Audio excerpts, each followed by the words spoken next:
may mga tao na pag pinilit mong mag-stay sa tabi mo, mas masasaktan ka lang. Totoo po ba yan? May mga tao na pag ayaw na talaga sa'yo at pinipilit mo na mag-stay pa sa'yo, alam nyo, mas nasasaktan ka lang. Minsan, mas mabuti pa na mag-let go ka kesa ikip ang isang tao na paulit-ulit ka lang sinasaktan. Totoo po ba yan?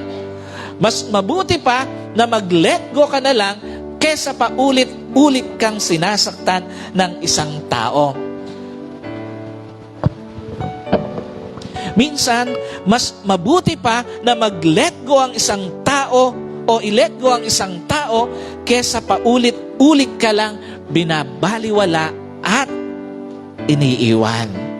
Tandaan niyo po, sa mga may boyfriend pa lang, lalo na sa mga young pro natin, doon sa mga nagpaplano ng pumasok sa isang seryosong relasyon, tandaan mo, pag paulit-ulit ka lang sinasaktan, binabaliwala, iniiwan, sometimes mas mabuti pa na mag-let go ka na lang.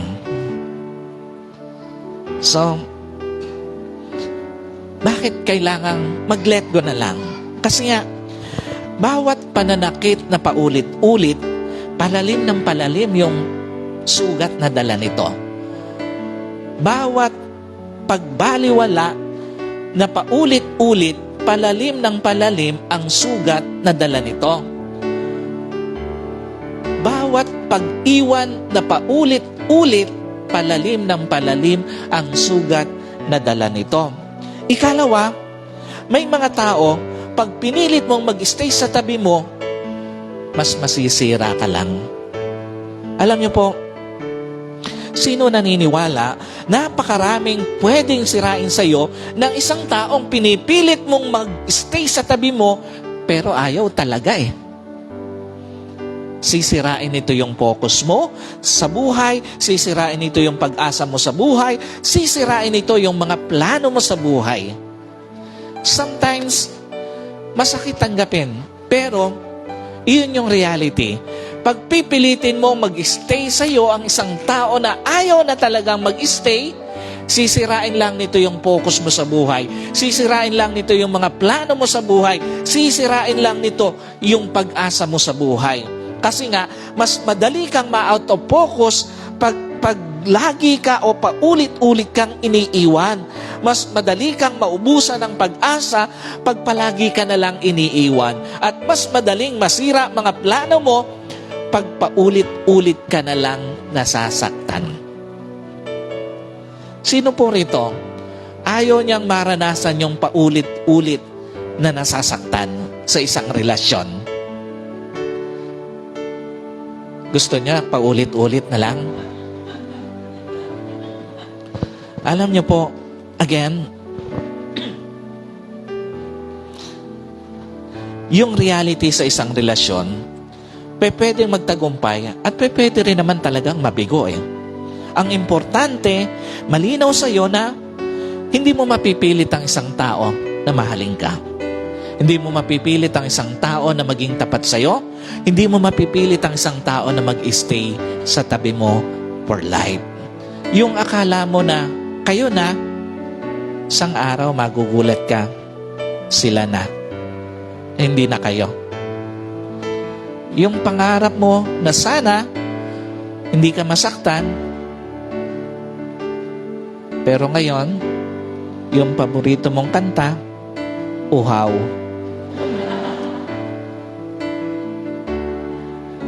Sometimes, yun yung reality ng isang relasyon.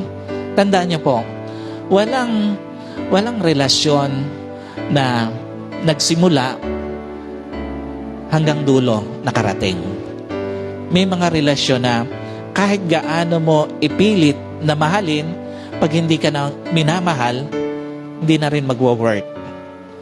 May mga relasyon na kahit gaano ka katapat, pag hindi na siya tapat sa'yo, hindi na rin magwo-work eh. May mga relasyon na kahit na ipilit mo na mag-stay ka sa tabi niya, pag siya na yung ayaw mag-stay sa tabi mo, di na rin magwo-work eh. Kaya nga sabi doon sa ating title, mag-move on ka na lang.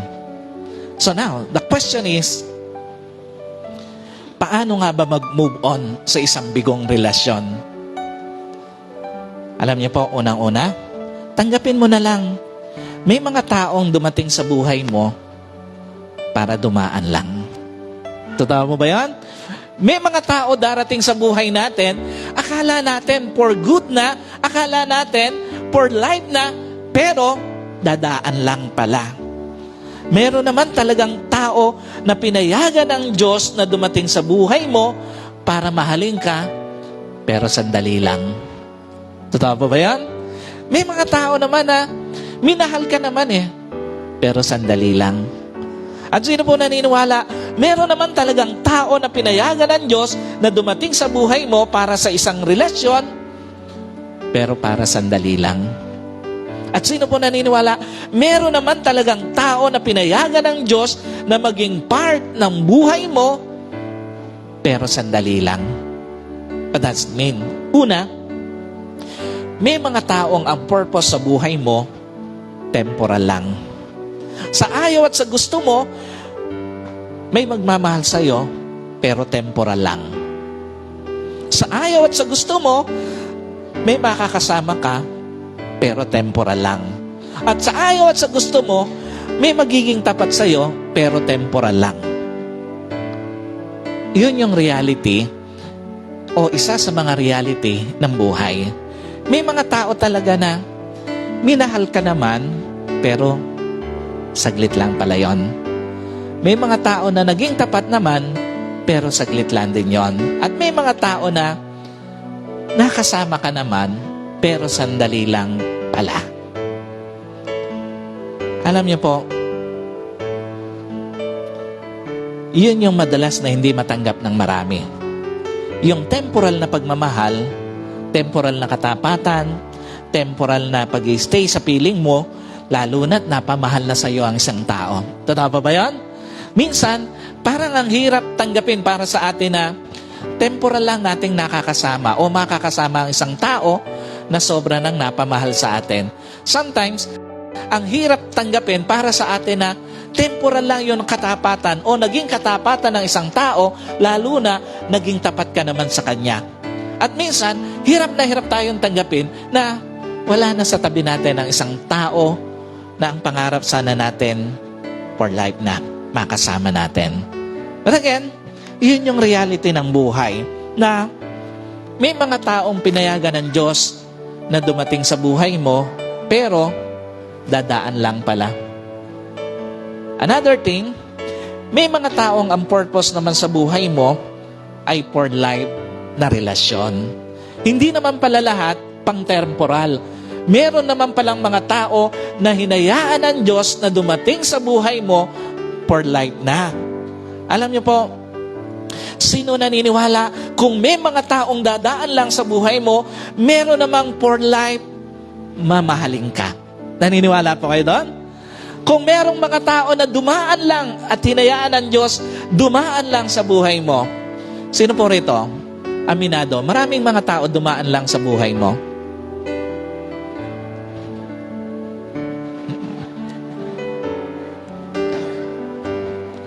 Ako, aminado ako, walang taong ibang dumaan sa buhay ko, maliban si Ate Jess.